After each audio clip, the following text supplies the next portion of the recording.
Terima kasih untuk Timnas Indonesia. Ada manfaat dari kekalahan Jepang. Timnas Indonesia harus mengakui keunggulan Timnas Jepang. Namun meski kalah, skuad Garuda tetap layak dihargai. Di putaran ketiga grup C putaran kelima kualifikasi Piala Dunia 2026 zona Asia, Jumat, 15 November 2024, Timnas Indonesia dikalahkan oleh Timnas Jepang. Pertandingan di Stadion Utama Gelora Bung Karno, SUGBK, antara Indonesia dan Jepang berakhir dengan skor 0-4. Di menit 35, Jepang mengungkuli melalui gol bunuh diri oleh Justin Hubner. Setelah itu, tim tuan rumah mencetak 3 gol lagi ke gawang Martin Paes, Takumi Minamino di menit 40, Hidemasa Morita di menit 49, dan Yukinari Sugawara di menit 69.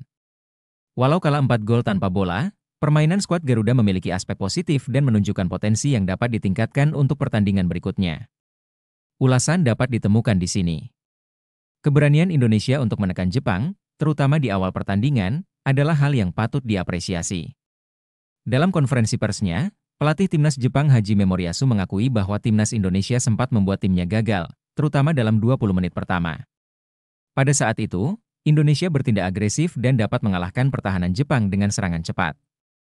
Ragnar Oratmangoen bahkan memiliki peluang emas untuk mencetak gol, namun sayangnya, kiper Suzuki dari Jepang berhasil menghalanginya. Moriyasu mengatakan Timnas Indonesia bermain agresif di awal dan itu tidak saya prediksi sebelumnya. Pernyataan ini menunjukkan bahwa Indonesia mampu mengalahkan tim Asia yang kuat.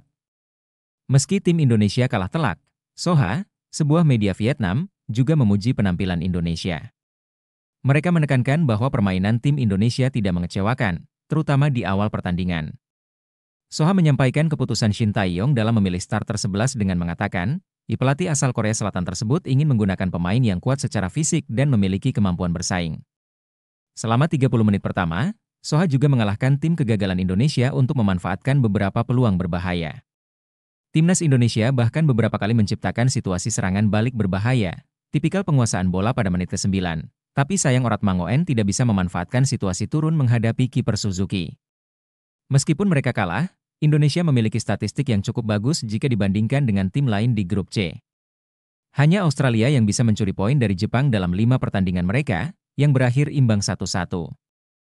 Meskipun demikian, Australia tidak melakukan satupun tembakan tepat sasaran, dan gol mereka berasal dari kesalahan pemain Jepang. Sebaliknya, Indonesia adalah tim yang paling sering melepaskan tembakan tepat sasaran ke gawang Jepang, dengan 3 kali.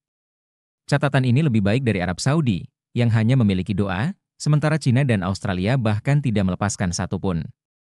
Bahrain hanya memiliki 1. Bek asing PSIS Semarang, yang memiliki lisensi melatih UEFA, menilai permainan Indonesia dengan baik. Menurutnya, dalam transisi ofensif, serangan langsung, dan situasi bola mati, Indonesia menunjukkan potensi yang menjanjikan. Berita bola menekankan bahwa Indonesia terkadang tampak berbahaya, terutama di awal babak pertama, dan mampu memanfaatkan transisi dengan baik untuk menyerang pertahanan Jepang. Beberapa hal positif yang dapat dilakukan adalah sebagai berikut. Di akun X miliknya, Bonnet menyatakan bahwa dalam beberapa transisi ofensif, serangan langsung, dan bola mati, mereka tampak berbahaya. Namun, ia juga mengatakan bahwa Indonesia harus mempercepat proses pembuatan permainan. Jepang dapat menggunakan area tengah karena jarak antar pemain yang terlalu jauh dalam formasi 5-4-1 blok rendah. Indonesia perlu mempertahankan bentuk yang lebih kompak dengan garis pertahanan yang sedikit lebih tinggi untuk mengatasi kelemahan dalam pembentukan, menurut Bonnet. Metode ini dapat membantu menutup ruang tengah dengan lebih efektif, memberi gelandang bertahan lawan sedikit ruang untuk bergerak. Metode ini dapat membantu menutup ruang tengah dengan lebih efektif karena penyerang dapat mundur untuk menjaga gelandang bertahan lawan, sehingga gelandang tengah dapat melindungi ruang antar lini dengan lebih baik. Secara keseluruhan, penampilan mereka menunjukkan potensi yang layak dikembangkan, meskipun hasil akhir tidak menguntungkan Indonesia. Untuk mempersiapkan diri menghadapi pertandingan mendatang di kualifikasi Piala Dunia 2026, tim Garuda memerlukan 2 kekuatan penting, keberanian untuk menekan tim sekelas Jepang dan kemampuan untuk membuat peluang dalam transisi ofensif. Indonesia memiliki peluang untuk menjadi lebih kompetitif di masa depan jika beberapa hal diperbaiki. Harapannya akan terjadi pada hari Selasa mendatang saat melawan Arab Saudi di tempat yang sama.